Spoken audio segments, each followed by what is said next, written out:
What's a type you're attracted to but too embarrassed to tell anyone? I actually ended up with one because I avoided them for years, but I am currently giving my first one a chance. I call it the schmuck type. I'm not sure why, but I've always had a secret thing for the loser dudes. These guys usually smell like cigarettes, enter grass, don't work out, but can somehow fight and hold their own in a rumble. Either work 24/7 or don't work at all, but they always got money somehow. They're tattooed, they like weirder, lesser-known rappers like Lil whatever their name might be, or a lot of Limp Bizkit or maybe even MGK. They often have long hair or have buzzed it short and completely bleached it. Jewelry is optional, but they usually have something they wear that they nearly refuse to leave the house without, a hat, chain, etc. It's a little boy in them. And speaking of little boys, they usually have a huge soft spot for their mom, who is usually freaking nice or a total charity case.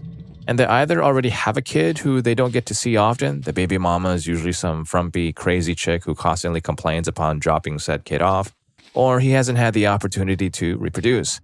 As for his job, it's likely a demanding one that requires high energy. You never seem to see him have in person when you're chilling, and when he's at work, it's the most open you see his somehow sexy eyes. And when you're together, he's either making you feel like an absolute royal, or he's offering everything he can for you to have fun the way he likes. Play his game, sharing his substances, if any, buying you food from the local spots that are either pretty good or kind of subpar. Depends on the area you live in. And the whatever you want attitude, or he's passing out in your bed, possibly still a little stinky from his day. And he does stink. He stinks. But it's usually because he was doing something for work or someone else that makes him sweat a lot, and he does. It's gross, but he knows when he stinks and he doesn't enjoy it. He's got a car. It either doesn't work right now or he is ballin' and on the road, and then that usually means he's taxi for a lot of people. Speaking of people, lots and lots of friends. Some of them are very beautiful women, and you may find yourself a bit uneasy at times. But this is usually because men like him are genuinely extremely nice and try to help any way they can. He might be the "where's my hug" type, or the "I spoil everyone" type, or maybe even the "I vibe with everyone" type. He's either very popular or very private. I haven't gotten close enough to the hermit type ones, but usually because I suspected they did hard substances. But that's another thing about the schmuck type. At first glance, you may even suspect, this dude definitely does not have his crap together. He will look crummy, ungroomed, gaunty. He might sleep with his mouth open. And he usually falls asleep pretty fast. Guys like this don't know they're tired until their head hits a pillow. Sometimes it's cute, sometimes it worries you. When schmuck type cleans up, he looks awesome, but there's two options here. He either has a kind of crap wardrobe, or he's got some separate articles that are super good, and he saves those for when he takes you out to the bar or club. But no matter what, he won't leave if the clothes are dirty or smelly. This is usually the case. Even the worst schmuck might not leave the house for a night out without at least putting jeans on. For errands, though, he will wear whatever he rolled into bed with. I've seen it enough times. Small family consisting of a pretty girl, schmucky guy, possibly a younger child in tow at the grocery or convenience store, and the dude is usually in a getup of sweats or his favorite South Park shirt or something. Hat, always backwards, car speakers, always vibrating, bedroom, always smoky. Then he lays there, on your or his bed, arm up, facial hair making him look like Post Malone, messy hair and hairy pits. Slight BO, but he just worked his back off. He watches TV, smokes his stinky cigarette, and lays there. And somehow, for some reason, this turns me on. Why? Because he smells like freedom, living for the moment responsibly, not caring about BS and being a schmuck to everyone. He looks like a hot summer morning in front of a fan with the comfort of knowing that probably nobody knows where you are, but he will get you anything you need if he can. He feels like sticking it to your mom in the best way too, because he's actually not the piece of garbage he looks like, and he's actually incredibly intelligent. Schmuck type isn't always what it seems, and it's fun as hell, just like I thought it would be. Maybe I'm the female version of schmuck type and just hide it well under past trips to Europe and army dinners and well-kept hair. I guess it's when schmuck type holds his arm out for you to come cuddle and he says in that lazy voice, "I got you, honey, come here." Maybe that's all it is. But anyway, there are some mild references to my BF, yes, but I want y'all to know, this schmuck fell in love with my soon-to-be 9-year-old daughter and is stepping up to the title of stepdad. She fell in love with him almost as fast as I did, man. He's only like 25 and he's incredible with her. It blows my mind how harshly I misjudge people that appeared like him. The truth, I matched with him on Tinder, thinking I could get a quick fling and maybe some fun out of him, but ugh, God, he doesn't even smile for his Tinder pic. Look at that hat, I bet it stinks like, I bet it smells like his hair, and I matched. Then we met, and he surprised the hell out of me. I didn't even expect him to show up, and he did. Again and again and again. Heard, he says. It means understood, acknowledged. I got you. Ha, I never talked in slang terms like his, but hell yeah, babe, I'll give you a heard. I'm pretty sure her boyfriend's spirit animal is a raccoon, but more leaning towards the emoji type. Always scavenging, always a bit of a mess, but somehow endearing. Story 2. I'm not embarrassed, but apparently I do have a type, big, quote-unquote, ugly men. I go for dudes that aren't conventionally attractive, I guess? I think they're hot as hell, but my friends and family have told me I have an odd taste. I went on and on about my SO to my mom and how attractive I found him, and the look she gave me when she met him kind of said it all, lol. She gave the, do what makes you happy, baby, thing, and she has come to adore him, but I guess he's not subjectively as hot as I think he is. My daughter's dad was also a little different looking years ago when we met, and I thought he was good looking, but again, heard differently from everyone else. Not that any of them are disfigured or anything, just not conventionally attractive, I guess. The ex has aged 17 years, and many have said he's way more traditionally handsome now, but I don't find him attractive anymore. Like, even if we were strangers on the street, I would see him and think, I'm not into girls, but I do observe them, and I've always found the women who don't adhere to the traditional beauty standards as more beautiful too. Beauty really is in the eye of the beholder, though. I've always been treated as kinda cute, a solid okay, but my SO from the very first time we met looks at me like I am the most beautiful woman he's ever seen. Story 3. In terms of looks, I really like black-haired people, especially when their hair is darker than their skin. Fair-skinned or brown-skinned, doesn't matter. I'm a bit ashamed because it's kinda prejudiced. Latino types, Asian types, Indian types, Arab types, hot Italian people, or brunette Europeans with really black hair. But especially East Asians. My first crush was Sasuke from Naruto, and I never really got over dark hair and Japanese language speakers. Otome games? Give me all of them. Their looks make me melt into a puddle. In my defense, I never imagined people or hit on them, try to date them only because of their looks. If you don't vibe, we don't vibe, period. And I've dated people with very different looks because personality means way more to me in relationships. Actually, my partner is blonde and he's the love of my life. And I really don't want to be that creepy person who only chases people of a certain ethnicity. That's really bad. But every time I see a K-pop girl group or a K-drama or a Chinese drama, oh crap, I'm secretly drooling. I'm so sorry. Story 4. My sister called me out on this one a couple years ago after my last breakup. She pulled me apart and went, I mean this in the best possible way, but you gotta stop having mentally unstable as a type. It's not that it is my type, but I'd somehow always end up with people who were mentally unstable and unavailable, which led to me being neglected and making me feel like I had to make myself extremely small just to meet all their needs. Now, I'm dating the love of my life, someone who actually communicates their needs, thoughts, feelings, etc., and who allows me to be me without having to make myself small. We both struggle with mental health matters every once in a while, but it's a safe space where we can talk things through and support each other. And because of that, it is not toxic. Also because we both put in the work when it comes to our own mental health, but also making us work.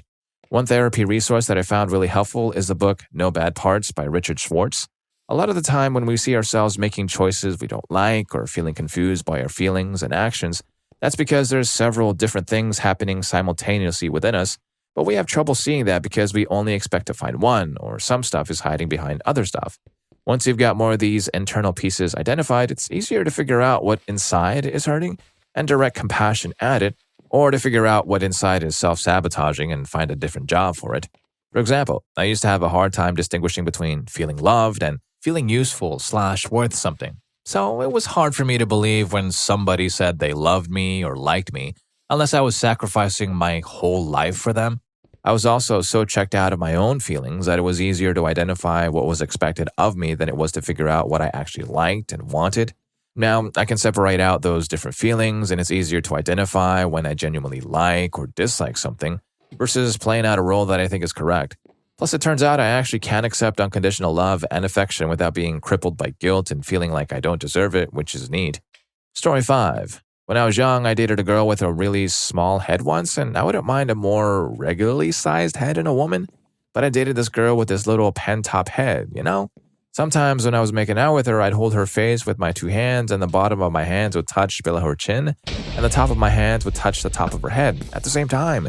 And she was an adult, obviously, and I just remember thinking, damn, she's got that little cabbage ball. And I just started thinking about how many ideas could she even have in this thing, in this little head, on top of her neck. And I was always just scared that someone with a T-ball bat would roll up and try to hit a double. Okay, I'm guessing her favorite hat was a thimble. Sorry, I had to add that on. Story 6. The awkward, geeky guys with glasses, the ones who are confident in the things they love, but just a bit awkward. There's just something I love about winding them up because sometimes they'll try and give as good as they can get, but once they don't know what to do, they're usually smiling and having fun, but have no idea what to say. That's the bit I like. The minute I can see I can get that reaction out of someone, I'm hooked. But it's also an issue because usually they have low self-esteem, so at some point it turns into a "why are you dating someone like me?" Story 7. I only discovered this about myself with the guy I'm dating now. Was always into really skinny dudes and only dated skinny dudes, and then I saw my guy one day and thought he was really cute, immediate crush. He was wearing a mask for the first few months of knowing him, only knew him as a coworker. And then one day I saw him walking around without his mask, and oh my god, he is gorgeous. I had to physically avert my eyes because I couldn't stop looking at him. I'm pretty shy and unapproachable to people I don't really know, so he stopped talking to me, but I couldn't stand it. I overcame my shyness and went and confronted him about it one day, playfully, took his phone and put my details in it and told him to come talk to me. A month later, we were dating. Anyway, I like thinking about it. He's soft and comfy and so strong, so I feel really safe with him. I call him my pillow BF. I'm seeing him later, and I can't wait. Story 8. There was this one girl I met at work and was like the only girl there that gave off tomboy vibes. The cherry on top was when she didn't wear any makeup and went with the all-natural look, which made her look phenomenal. She just gave out this sense of confidence I've never felt from a woman. Like, gee, no wonder all the guys at work had a crush on her, including myself, and thought I didn't have a chance in hell with her. Especially when she started to dress up more girly, paint her nails, and wear makeup, my thought was, damn, she's probably trying to get some dude's attention. 10 years later, we're now married. She admitted to me some years later that she started to dress up a little bit more because she had a massive crush on me and hoped that would get my attention. I mean, even without her getting all prepped up, she always had my attention. LOL. Story 9. I like bigger girls, not morbidly obese or fat, but chubby or a bit bigger than that is the best way to describe it, especially bottom heavy in her thighs and belly. I'm not sure how it would work because I'm very athletic and I go to the gym a lot. I wouldn't want her to feel self-conscious, and I also wouldn't want to make it seem like I don't want to spend time with her by being out a lot at the gym, but I would find a way. I also don't want my family to judge me for my choice, but I'm sure they would. I'm very close with my family, and I know they'd be respectful and treat her well, but my brother and my dad are a little bit more inclined to comment on and joke about things that maybe they shouldn't. Story 10. Also, I know I already posted here, but probably my biggest fantasy is broke dudes with a strong creative spirit. Like, I'd want him to have a place to live and a job at least, but the type of guy who has little or no money to spare, but can still take us on adventures and romantic little outings on a budget. Yes, this. Its charm, its heart, its ingenuity, it's amazing. It's the fact that he knows that he can't just buy my affection by throwing money and gifts at me. Jewelry and five-star restaurants ain't got nothing on some of these dates that these broke dudes come up with. When a broke dude says, "Come with me, I want to show you something cool," and you can never predict what it's going to be, like a place where you can see the stars very well, or like the way the light shines on some graffiti mural in his neighborhood, or a block party where people are using paint containers as drums, as you just have nothing to do but walk and talk and laugh and dream. And like, especially if they're broke in a hot way, like starving artist vibes, or in some underpaid nurturing career like taking care of animals, kids, or old people, or a student learning something he's passionate about, a nomadic minimalist guy. It's not very sustainable if we want to talk about settling down, but while just having fun and looking for adventure, it's chef's kiss. My Jack Dawsons, Aladdins, and Will Turners, where are you at? Story 11. For me, my type is the intersection of alt girls and gym girls. They are just so rare because most women who work out a lot seem to have more mainstream tastes, and most women into alternative scenes and aesthetics don't seem to work out much. I guess I say embarrassed to tell anyone because it's not really considered polite in civilized culture to talk about body types you're attracted to because, 1, usually this discussion is not called for because nobody asked and divulging it unsolicited is weird and creepy, and 2, even if it's a situation in which somebody does solicit this information, it's considered shallow to say anything other than, all that matters is that they have a good personality and take care of themselves. And people seem to get moralistic about attraction if you say you like certain features. But in truth, whereas before I worked out, any healthy body weight would do, and I didn't care if she worked out or not. The more I work out, the more I can really be attracted enough to a woman to be interested if she doesn't have only a pleasant personality and face, but also a gym-built physique. The alt stuff is more of a bonus than a necessity. I don't have to have the exact same media taste as somebody to find myself drawn to them.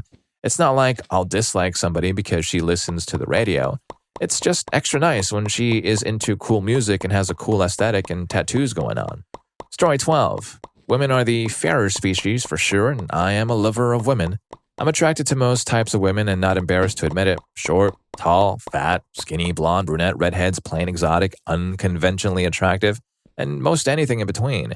I suppose I have a upper and lower weight limit, but it's a broad spectrum and I couldn't specify what those limits are.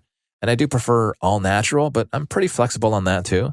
The only women I don't find myself particularly attracted to are overly toned, muscular women or overly made up women. Good for them though, and those who like that look or style, but it's just not for me. Story 13. This may sound a bit cliche and juvenile, but I am most attracted to women with extremely large melons, like size of my head melons, especially if she's proud of them and likes to show them off. I know, heard her, most guys love big melons, but I'm really into really huge melons. Way more than most guys are and way more than I'm willing to admit to anyone I know in real life. Overall body type isn't that important, although they naturally tend to be on the heavier side, which I'm totally good with.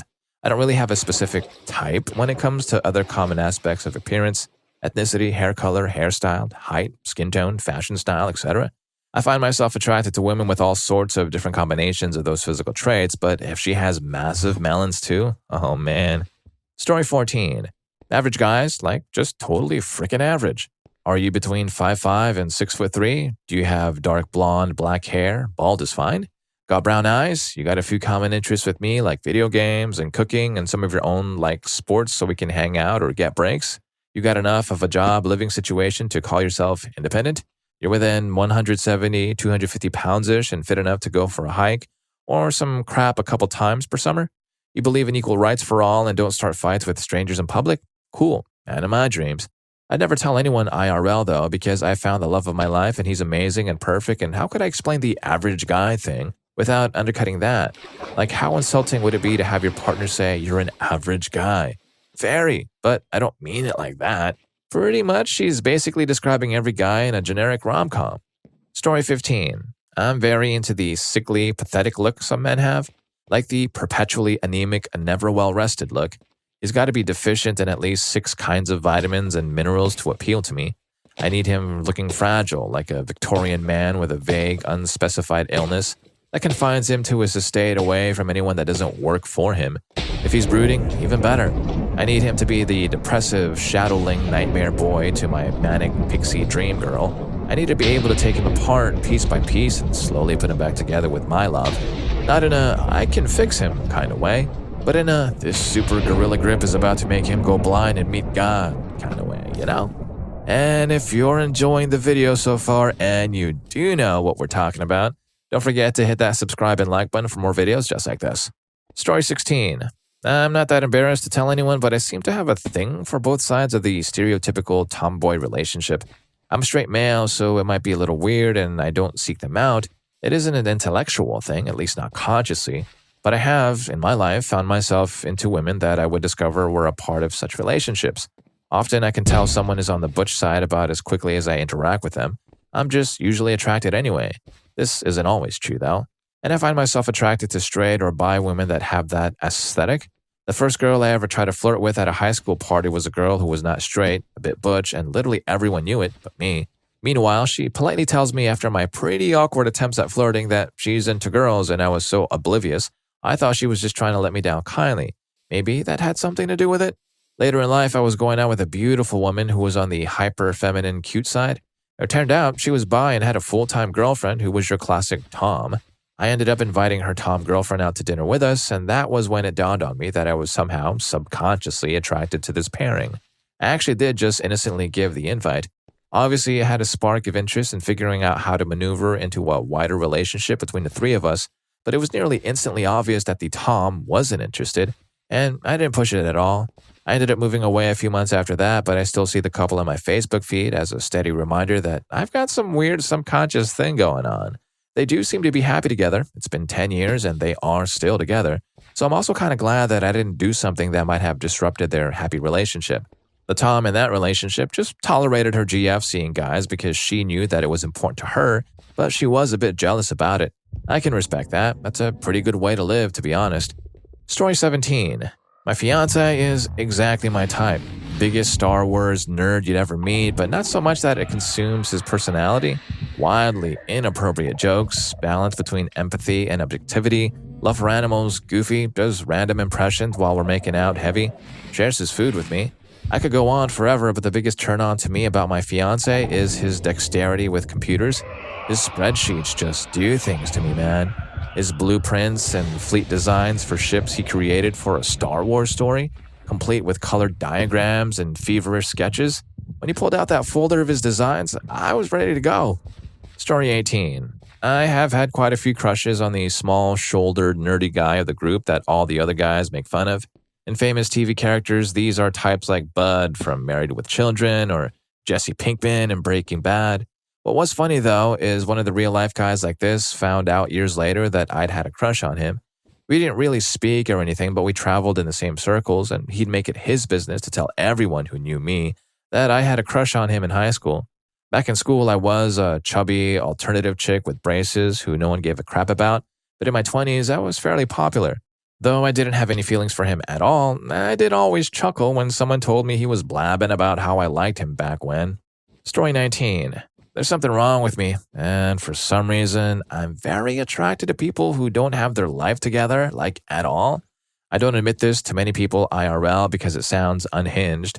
Many very nice, kind, and smart people with interests similar to mine have expressed interest in me, and while I really wanted to behave like a normal person and love them back, I discovered that I am, for some reason, incapable of feeling anything intimate towards people who aren't the human equivalent of a trash can set ablaze.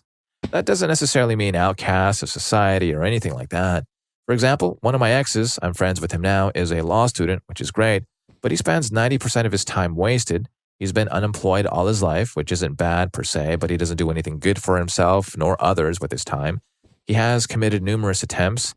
His favorite hobby is arguing, and his other hobby is social power play and mind chess when he's trying to score. BTW, he doesn't even want to score. He just wants to win a social interaction. I know this because he has told me so. He treats women as disposable, and his greatest conviction is that a relationship should last about 3 years, max. His second greatest conviction is that he won't live to see his 30th birthday. Possible, he smokes like a chimney, drinks like a sailor, and argues with people who first and ask questions later. But on the other hand are people like my other ex, who are probably what you think of when I say people who don't have their life together. He studies IT because it's the only thing he's mildly decent at, sternly refuses to get a job, and his parents pay everything for him. All his exes dumped him because he's an incredibly immature man with the emotional intelligence of a rock. He cannot behave himself at all. His parents had to make all his phone calls for him, and I had to write his emails. He can and will miss every appointment known to man and will not reschedule. He can't even order his own pizza. I had to go to a doctor's appointments with him because he'd be too afraid to stay like half of the things he wanted to. Story 20. Authority figures. I'm 18 now, but I still fantasize about a teacher, therapist, police, military woman, or babysitter. Less of a type and more of a preference, but yeah, any woman who has power over me, not necessarily intimately or physically dominant, just someone who can boss me around or look out for me, someone who has a lot of information and life experience most girls nowadays don't have. A responsible woman, but also one who would bend the rules to be with me. That's the dream. However, another is tomboys for sure, though I'm not embarrassed about that. They are goddamn amazing to me. One of the best blessings brought upon the earth. Short hair, more rugged exterior, can talk about guy stuff, simply breathtaking. Katie M. O'Brien is an example. Would let her crawl all over me any day, though as in most cases, unfortunately, she is quite not straight. Story 21. When I was in high school, I liked a girl who was pestered. She was the first openly not straight girl in my grade and was picked on. I'm FTM, so I wasn't yet transitioned to male at the time and thought I was one too. She had a prominent upper palate, so her teeth weren't seen as very pretty, and she had some acne problem, as many people do. She was also curvy, short, and came from a family that wasn't well off, so she was probably picked on for those things too. She was also extremely smart, confident, compassionate, and resilient in the face of adversity. She was a great actress and auditioned for every play, and despite only giving smaller roles due to her lack of popularity, she always gave 110% to her roles. She is grateful for everything she had. She was welcoming of all genders in a time that many were not. She had a strong moral compass and would stick up for other people. She was hilarious, charming, and a beautiful singing voice. I first developed a crush on her from afar. She was only in one of my classes in grade 9. In that class one day, we were asked to partner up, and I noticed nobody went to her. I wasn't very popular myself, but I certainly outranked her in high school popularity, as stupid as that sounds looking back. I could feel the sadness she was hiding. I went over and we worked together, and I felt a connection to her when I saw her appreciation. We went on and years later to be in the same circle of friends, mostly drama kids. I always felt a sense of embarrassment that I became their friends. A part of me wanted to find, quote, cool kids to hang out with. But they were all great people, and I did consider myself lucky to have known them.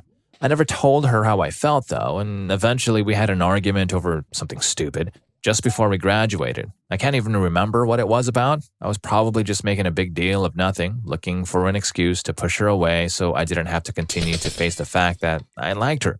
I realized shortly after that being embarrassed of someone you love is the worst thing you can do to yourself and to them. She was amazing, and even if other kids didn't think she was beautiful, I did. I learned from that experience, and I promised to never be ashamed of a crush ever again. Story 22.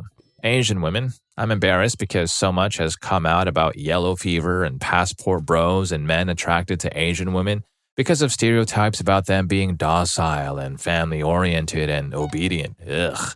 I hate that these stereotypes are out there. I hate the men going after Asian women specifically because they feel like they can dominate and control them.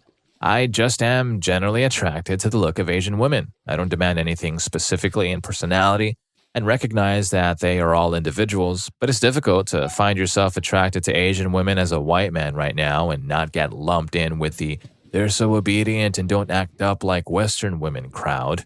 Story 23. Extremely emotionally driven people. Depressed people too. They always have a weird way of making me catch feelings for them, and I don't think it's because I feel bad for them, at least entirely. I think it's because they are much more appreciative of simple, straightforward kindness.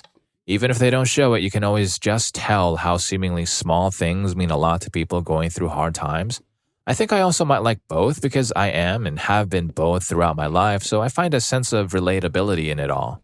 Story 24. When talking to my friends about celebs who are attractive and all that, I just don't bring up the girl next door types that I am drawn to, like Casey Wilson, anytime, anywhere.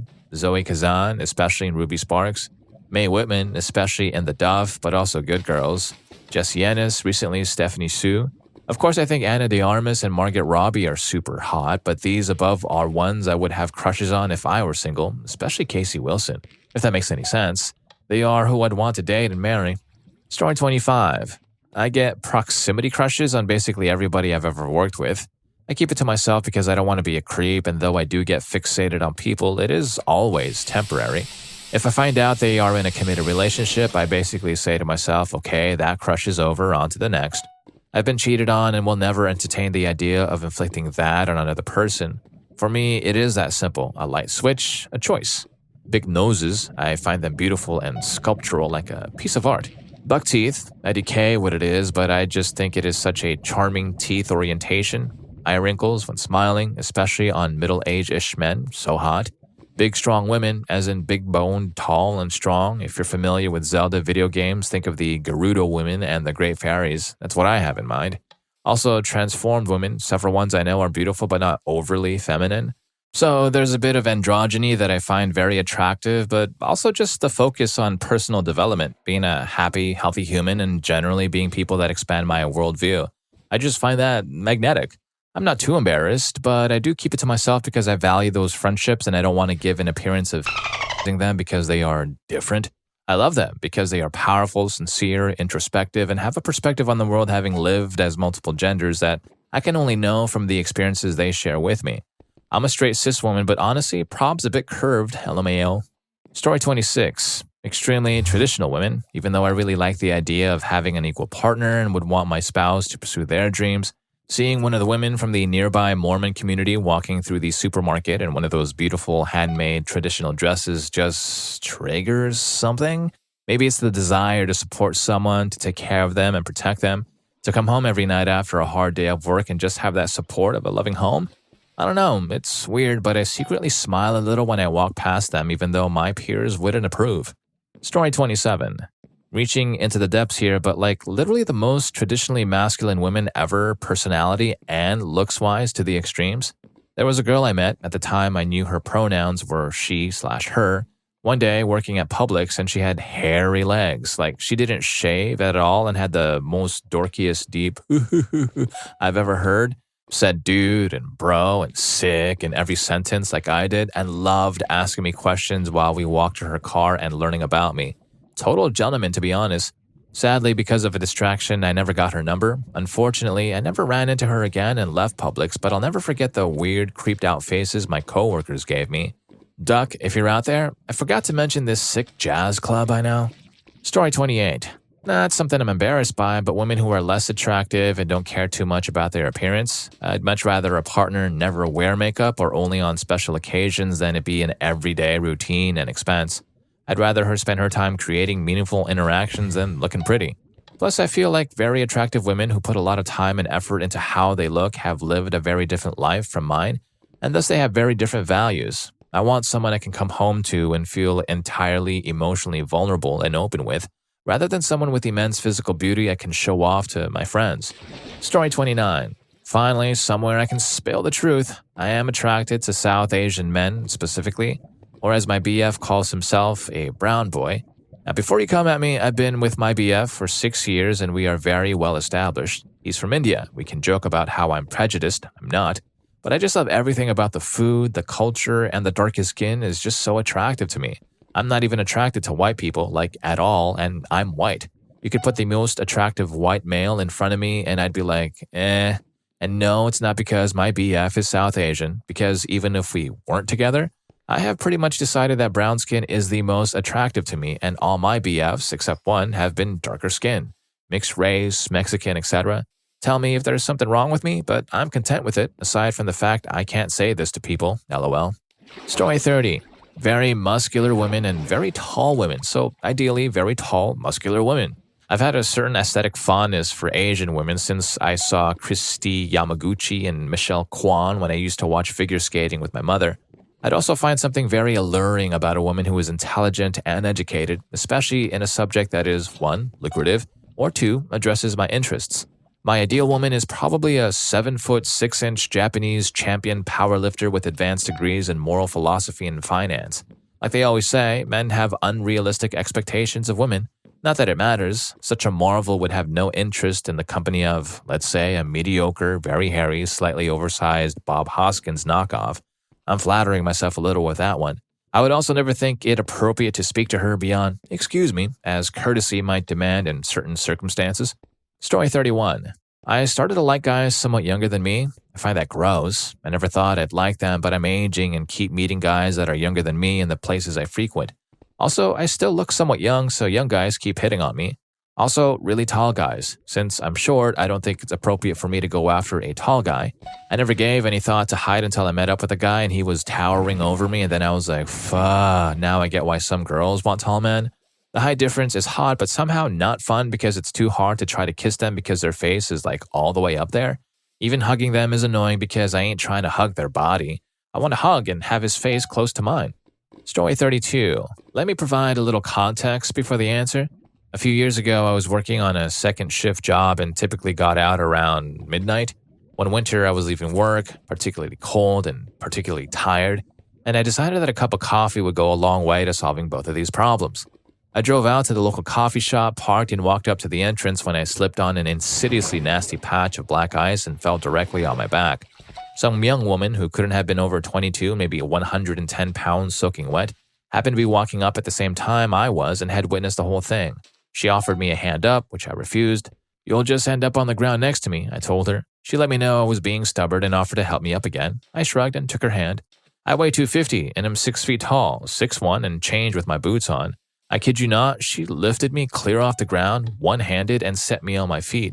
She kind of tossed her hair and giggled, saying, I played all the sports in high school. Like that was any kind of explanation for her absurd show of strength.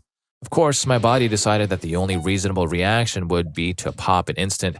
I muttered a hasty, thank you, and then rushed inside to place my embarrassed order. So it turns out that tough women got my motor running. Story 33. I keep ending up with women who are very attractive, but only on the outside. Each time after we break up, I tell myself I'm going to prioritize personality. Then I meet someone who is gorgeous and outgoing, but also shallow, materialistic, short-fused, sometimes outright rude or manipulative, and because none of this is aimed at me or it's hidden or rose-colored while we are in the honeymoon phase, I convince myself that they are driven, A-type, they usually are, and emotional, passionate, speaks their mind. Then I wake up somewhere between 3 months and 4 years later, and I think, what the hell am I doing with this person who treats their friends, our servers, random people we encounter, etc., like crap? And would I want to risk my kids inheriting her personality? No. Story 34. My type might be something I perceive as being embarrassing or as something that people will wrongfully misinterpret my intention behind being attracted to such a type. I like petite women that aren't a supermodel severity level of skinny. I just don't like how fat I am. I have self-confidence issues regarding the stretch marks that resulted from high school growth spurts, particularly my inner thighs, and I would prefer a petite-sized woman over a more average build. I'm not profoundly dissuaded by someone who is slightly more flat and doesn't have much in the trunk. For me, 60% of attraction is based on their face, 30% on their overall body type, and 10% is additional features or uniqueness. I think someone of that type is likely to have some diminished confidence about their image, and that would make me feel that we could empathize regarding such, which would make me feel more confident and comfortable. My concern is that, other people might say, I want someone of this type because it would be easier to physically or emotionally manipulate them. This isn't my intent, but I acknowledge that some men prey on this type of woman. Story 35. People who like being wrong. I love being wrong. If someone shows me that I'm wrong, it means I have learned something new and I am marginally better than I was the day before. Even if I'm not fully convinced that I am wrong, I do get to hear and learn about another perspective on any topic, which is awesome. I like seeing that trait in other people. It means we can have really awesome conversations about a wide range of topics. That mental stimulation is super attractive. But all too often, people view being wrong as being inferior or small. They react as if they are being personally attacked, which is an instant turnoff. And if you like these stories, here's more for you. YouTube thinks you're going to love this. I'll catch you in that video.